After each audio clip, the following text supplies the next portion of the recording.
Добрый день, друзья! Добро пожаловать на мой канал!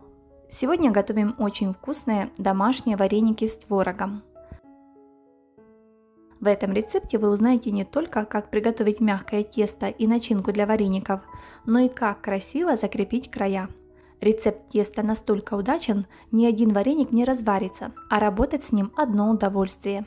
Начнем из приготовления теста. Для приготовления нам понадобится крутой кипяток, соль, сливочное масло, одно яйцо и мука. В миску просеиваем 340 грамм муки, это примерно 17 столовых ложек без горки. Делаем небольшое углубление, солим, выливаем растопленное сливочное масло, одно яйцо и хорошенько перемешиваем. Масло должно быть теплым, не горячим, иначе белок в яйце свернется. Можно масло достать заранее из холодильника, чтобы оно было просто мягким. Я не успела этого сделать, поэтому разогрела с помощью микроволновой печи. Теперь понадобится кипяток, 100 мл. Вода только закипела. Вливаем в тесто и сразу же вымешиваем ложкой, пока тесто горячее.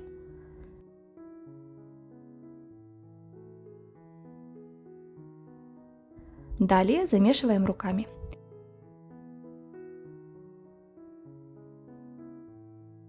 Для удобства переносим на рабочую поверхность.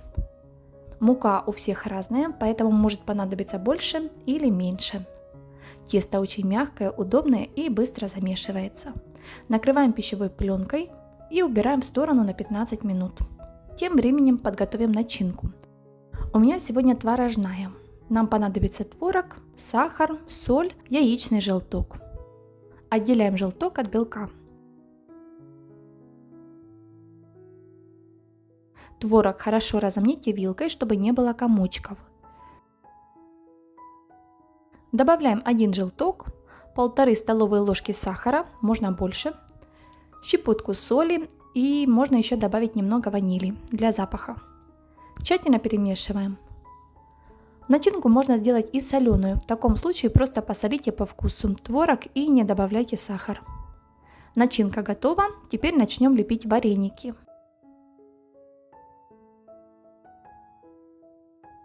Тесто еще раз хорошенько разминаем и делим на 2 равные части.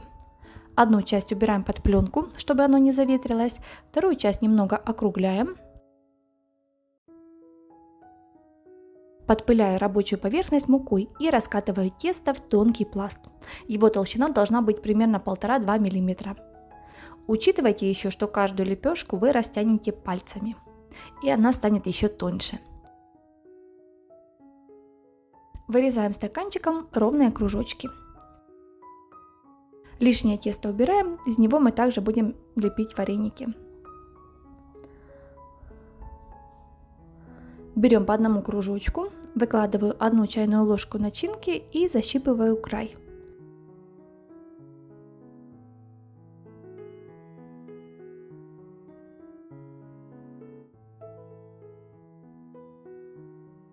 Можно так и оставить, а можно сделать красивый край косичку. Делается это очень просто, а выглядит такой вареник более аппетитно. Главное правило перед тем, как заворачивать тесто, хорошенько его прижать пальцами, чтобы оно было длиннее. Тогда косичка будет четкой и ровной.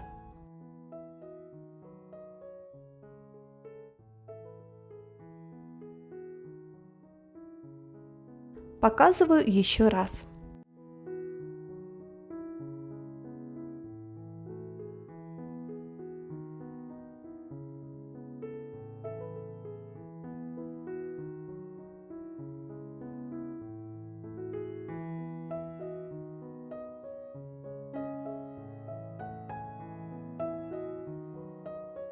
Выкладываем готовые вареники на доску, припыленную мукой. Из указанного количества ингредиентов у меня получилось 42 вареника. Конечно же, количество ингредиентов можно умножить. Часть вареников я отправлю на заморозку. Для этого перекладываю их на доску поменьше и ставлю в морозильную камеру до полной заморозки. Затем достаю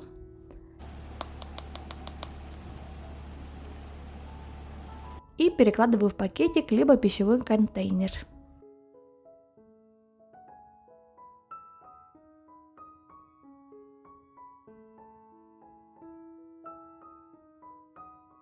Теперь покажу вам, как я готовлю вареники и как ведет себя тесто при варке. Чтобы вареники и пельмени не слипались и не прилипали к дну, нужно варить их в большом количестве воды. Солим ее. Когда вода закипит, делаем воронку и опускаем по одному варенику. Перемешиваем.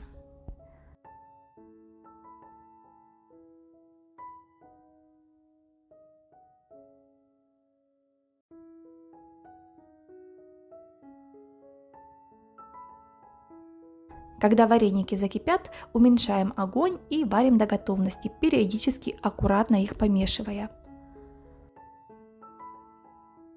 Как видите, во время варки вареники прекрасно сохраняют форму. Не развариваются, начинка не вытекает. Тесто просто превосходное в работе. Очень люблю из него готовить вареники и пельмени. Варим около 3 минут. Начинка в варениках уже готова. Тесто тоненькое, так что приготовятся они быстро. Выкладываем готовые вареники в тарелку, смазываем сливочным маслом и подаем к столу.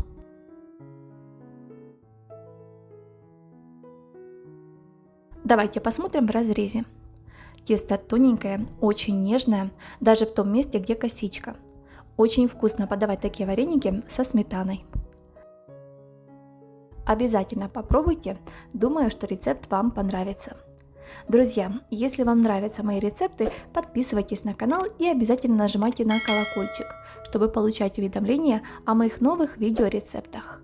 С вами была Неля, всем приятного аппетита и мирного неба над головой!